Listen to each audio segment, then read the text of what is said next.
வணக்கம் மாணவ செல்வங்களே, இன்றைக்கி நம்ம 10th ஸ்டாண்டர்ட் மென்சுரேஷனில் எக்ஸசைஸ் 7.2ல் 9th and 10th ப்ராப்ளம் தான் பார்க்க போகிறோம். 9th ப்ராப்ளம் என்னென்னு பாருங்கள். The outer and inner surface area of a spherical copper shell are 576 pi centimeter squared and 324 pi centimeter squared respectively. Find the volume of the material required to make the shell அப்படின்னு சொல்லி கேட்டிருக்காங்க. நம்மளுக்கு இங்கே ஒரு spherical, அதாவது inner and outer surface இருக்கிற மாதிரி ஒரு ஸ்பியர்னா என்னது, inner sphere and outer sphere அப்படின்னா இந்த ஸ்பியருக்கு பேர் வந்து என்னது, ஹாலோ ஸ்பியர் வந்து கொடுத்துருக்காங்க. இது வந்து எதில் இருக்குது, காப்பரில் இருக்குது. இந்த ஸ்பியரை செய்கிறதுக்கு எவ்வளவு காப்பர் வந்து தேவை அப்படின்னு சொல்லி கொடுத்துருக்காங்க. சரிங்களா, அதோட வால்யூம் வந்து கண்டுபிடிக்க சொல்லியிருக்காங்க. வால்யூம் கண்டுபிடிக்கிறதுக்கு நம்மளுக்கு ஃபார்முலா வந்து என்னது, 4/3 pi capital R cube minus small R cube. Capital ஆரும் ஸ்மால் ஆரும் வேணும். ஆனால் இங்கே வந்து என்ன தான் கொடுத்துருக்காங்க, அவுட்டர் சர்ஃபேஸ் ஏரியாவும் இன்னர் சர்ஃபேஸ் ஏரியாவும் தான் கொடுத்துருக்காங்க. இப்போ இந்த ரெண்டில் இருந்தும் தான் நம்ம கேபிட்டல் ஆரும் ஸ்மால் ஆரையும் கண்டுபிடிச்சி அதுக்கப்புறமா வால்யூம் ஆஃப் த மெட்டீரியல் கண்டுபிடிக்கணும். ஓகே ஸ்டூடெண்ட், அப்போ ஃபஸ்ட் நம்ம கொடுத்துருக்கத எழுதிக்கலாம். Outer surface area of the sphere, surface area of the ஸ்பியர்னாலே நம்மளுக்கு என்ன தான், 4πr². அப்போ ஹாலோ ஸ்பியரில் அவுட்டர் சர்ஃபேஸ் ஏரியானா 4π கேபிட்டல் ஆர்², இன்னர் ஸ்பியர்னா 4π ஸ்மால் ஆர்². அப்போ இங்கே 4π கேபிட்டல் ஆர்² வந்து எவ்வளோ கொடுத்துருக்காங்க அப்படின்னு சொல்லி நீங்கள் பார்த்தீங்கன்னா உங்களுக்கு வந்து 576 பை கொடுத்துருக்காங்க. நம்மளுக்கு r² தான் வேணும். அப்போ 4π கீழே வரும்போது பை கேன்சல் ஆகிட்டு r² வந்து 576 4ஆல் டிவைட் பண்ணும்போது நம்மளுக்கு என்ன வரும் அப்படின்னா 144 நம்மளுக்கு கிடைக்கும். 144 வந்து என்ன நம்பர், இஸ் ஸ்கொயர் நம்பரா அப்படின்னா ஆமாம். ஏன்னா 12ஐயும் மல்டிப்ளை பண்ணால் நம்மளுக்கு வந்து என்ன கிடைக்கும் அப்படின்னா 144 கிடைக்கும். அப்போ 12 12s are 144. r² equal to 12 into 12. அப்போ r என்னதான் இருக்கும், 12 சென்டிமீட்டராக இருக்கும். ஓகேயா, அடுத்தது இன்னர் சர்ஃபேஸ் ஏரியா, அது வந்து என்னது, 4π ஸ்மால் r² equal to என்ன கொடுத்துருக்காங்க பாருங்கள், 324 பைன்னு கொடுத்துருக்காங்க. இதுலேயும் அது ஸ்மால் ஆர் தான் நம்மளுக்கு வேணும். ஸோ 4πயை ஈக்குவலோட ரைட் சைட் நம்ம கொண்டு வரும்போது டினாமினேட்டரில் வந்துடும். r² equal to 324 π/4π. பையும் என்னது கேன்சல். 4ஆல் 324 கேன்சல் பண்ணும்போது 8 4s are 32, 1 4 is 4. So r² equal to நம்மளுக்கு என்ன கிடைக்கும், 81 அப்படின்னு கிடைக்குமா. அப்போ எந்த ரெண்டு நம்பரை மல்டிப்ளை பண்ணால் உங்களுக்கு 81 கிடைக்கும், 9 9s are 81. இப்போ r² equal to 9 into 9. அப்போ r equal to எவ்வளவு, 9 சென்டிமீட்டர். ஓகேங்களா, அப்போ நம்ம கேபிட்டலாரும் கண்டுபிடிச்சாச்சு, ஸ்மால் ஆரும் கண்டுபிடிச்சாச்சு. என்ன கண்டுபிடிக்கணும், வால்யூம் ஆஃப் த மெட்டீரியல் தான் நம்ம கண்டுபிடிக்கணும். ஸோ வால்யூம் ஆஃப் த இங்கே மெட்டீரியல் இங்கே வந்து என்ன ஷேப், இது வந்து ஹாலோ ஸ்பியர். அப்போ volume of the hollow sphere தான் நம்ம கண்டுபிடிக்கணும். வால்யூம் ஆஃப் த ஹாலோ ஸ்பியருக்கு என்ன வந்து formula, 4/3 pi capital R cube minus small R cube. இப்போ 4/3 பைக்கு பதிலாக என்ன போடுவீங்க, 22/7. கேபிட்டல் ஆருக்கு பதிலாக இங்கே என்னது 12, ஸ்மால் ஆருக்கு பதிலாக 9. ஸோ அந்த வேல்யூஸ் எல்லாத்தையும் நம்ம இதில் சப்ஸ்டியூட் பண்ணிடலாம். இப்போ நம்ம 12 கியூப் கண்டுபிடிக்கணும். 12 கியூப்னா என்ன அர்த்தம், 12 3ஆல் மல்டிப்ளை பண்ணிடுறோம். அது 12 வந்து 3 டைம்ஸ் மல்டிப்ளை பண்ணணும். 12 into 12 into 12. அதே மாதிரி 9 3 டைம்ஸ் மல்டிப்ளை பண்ணணும். 9 into 9 into 9. சரிங்களா, அப்போ 12 3 டைம்ஸ் மல்டிப்ளை பண்ணால் உங்களுக்கு என்ன கிடைக்கும்னா 1728 கிடைக்கும். அதே மாதிரி 9 3 டைம்ஸ் மல்டிப்ளை பண்ணும்போது 729 நம்மளுக்கு கிடைக்கும். இப்போ இது ரெண்டையும் நம்ம சப்ட்ராக்ட் பண்ணிடலாம். சரிங்களா, சப்ட்ராக்ட் பண்ணால் 999 நம்மளுக்கு கிடைக்கும். இப்போ இதில் எதை டிவைட் பண்ணலான்னு பார்த்தா 3ஆல் 999 ஈஸியாக டிவைட் பண்ணலாம். So 1 3 is 3. இது வந்து 3 3s are 9, 3 3s are 9, 3 3s are 9. So 333 நம்மளுக்கு கிடைக்கும். மேலே இருக்கக்கூடிய நியூமரேட்டரில் இருக்கக்கூடிய 422 333 மல்டிப்ளை பண்ணி அதை என்ன செய்வோம், 7ஆல் நம்ம டிவைட் பண்ணுவோம். இது மூணையும் மல்டிப்ளை பண்ணால் நம்மளுக்கு கிடைக்கக்கூடியது 29,304 டிவைடட் பை 7. 7ஆல் டிவைட் பண்ணும்போது 4186.29 சென்டிமீட்டர் கியூப் நமக்கு கிடைக்கும்.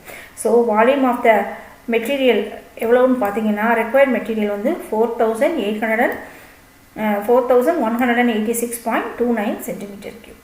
அடுத்த ப்ராப்ளம் பார்க்கலாமா ஸ்டூடெண்ட்ஸ். என்ன கொடுத்துருக்காங்க பாருங்க, a container open at the top is in the form of a frustum of a cone of height 16 cm with radii of its lower and upper ends are 8 cm and 20 cm respectively.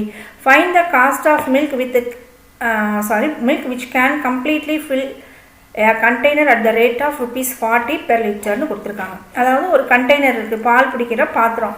மேலே வந்து எப்படி இருக்குது, open at the top. அதோட shape வந்து எப்படி இருக்குன்னா, அந்த solid வந்து ஃப்ரெஸ்டம் மாதிரி இருக்குது பார்க்குறதுக்கு. அதோட ஷேப் வந்து ஃப்ரெஸ்டம் ஆஃப் அ கோன் மாதிரி இருக்குது.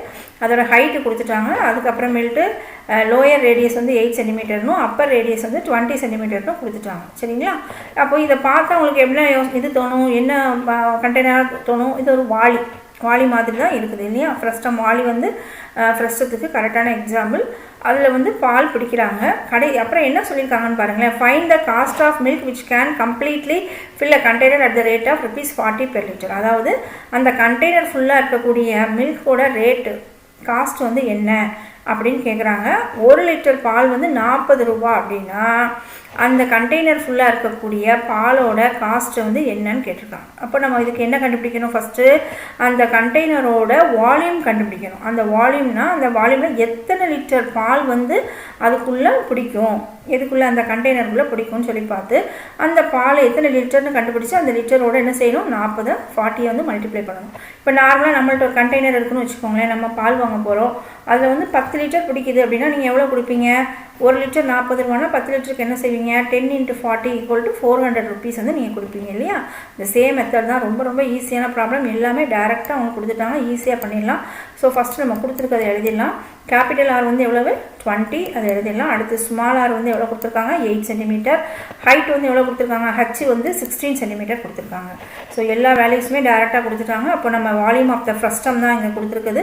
வால்யூம் ஆஃப் த ஃப்ரெஸ்டம் கண்டுபிடிச்சிடலாம். அதுக்கு ஃபார்முலா வந்து என்னது, 1/3 πh capital R² + small R² × RR.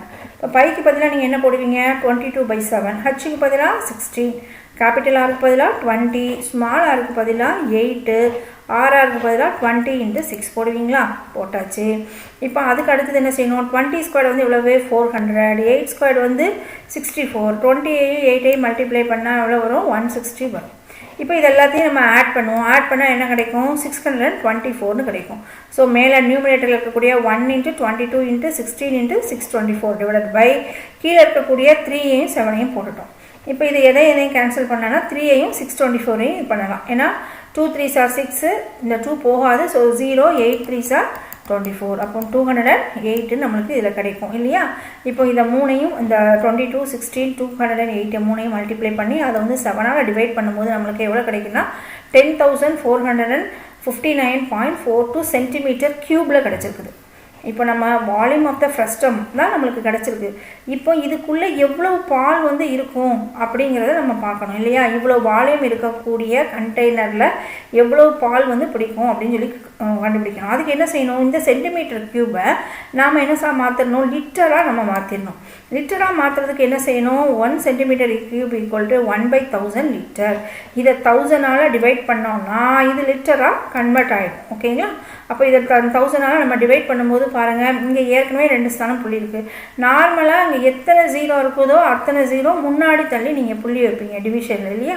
இப்போ இங்கே ஏற்கனவே 2, அப்போ அதில் கூடுதலாக நம்ம எத்தனை வைக்கணும், 3. ஸோ இங்கே 1 2 3.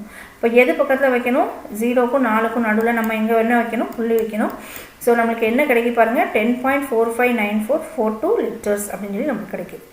Cost of milk per litre வந்து எவ்வளோ கொடுத்துருக்காங்க, ₹40 கொடுத்துருக்காங்க. இங்கே நம்மளுக்கு எவ்வளோ லிட்டர்ஸ் இருக்குன்னு பாருங்கள், 10.45942 லிட்டர்ஸ் இருக்குது. அப்போ இது ரெண்டையும் நம்ம என்ன செய்ய போகிறோம், மல்டிப்ளை பண்ண போகிறோம். மல்டிப்ளை பண்ணால் நம்மளுக்கு கிடைக்கக்கூடியது ₹418.36 அப்படின்னு சொல்லி நம்மளுக்கு கிடைக்கிது. ஸோ காஸ்ட் ஆஃப் மில்க் வந்து எவ்வளவு, ₹418.36. Okay students, thank you.